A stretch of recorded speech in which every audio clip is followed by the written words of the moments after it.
உருத்தரித்த நாடியில் ஓடுகின்ற வாயுவை கருத்தினால் இருத்தியே கபாலம் ஏற்ற வல்லிரேல் விருத்தரும் பாலராவர் மேனியும் சிவந்திடும் அருள் தரித்த நாதர்பாதம் அம்மைபாதம் உண்மையே. உருத்தரித்த நாடி, தந்தையினுடைய வித்து தாயினுடைய கர்ப்பப்பையில் விழுந்து முதல்ல உயிருக்கு மையமாக கபாலம் உருவாகுது. அதிலிருந்து பிடரிமார்க்கமாக ஒரு நாடி உருவம் உருவாகக்கூடிய நாடிங்கிற ஸ்பைனல் கார்டு உருவாகுது.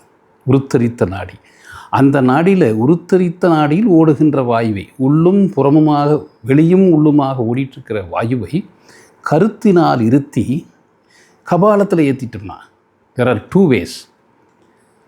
ஒன்று, உள்வாங்கக்கூடிய சுவாசத்தை உள்ளே கும்பகப்படுத்தி அதை கீழ் மூலத்தில் போய் மூலாதாரத்திலிருந்து பின்னால் அந்த உருத்தரித்த நாடி வழியாக மேலே வந்து கபாலத்துக்கு வர்ற பாதை ஒன்று.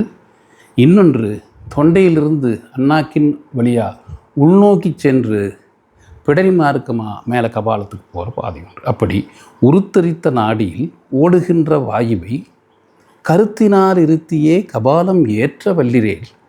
இந்த கபாலத்துக்குள்ளே இருக்கக்கூடிய அந்த மூளைப்பகுதிக்கு ஆக்சிஜன் நேரடியாக போயிடுதுன்னா விருத்தரும் பாலராவர்.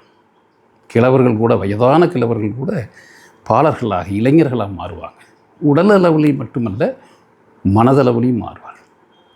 உருத்தரித்த நாடியில் ஓடுகின்ற வாயுவை கருத்தினால் இருத்தியே கபாலம் ஏற்ற வல்லிரேல் விருத்தரும் பாலராவர் மேனியும் சிவந்திடும் அருள் தரித்த நாதர் பாதம் அம்மை பாதம் உண்மையே.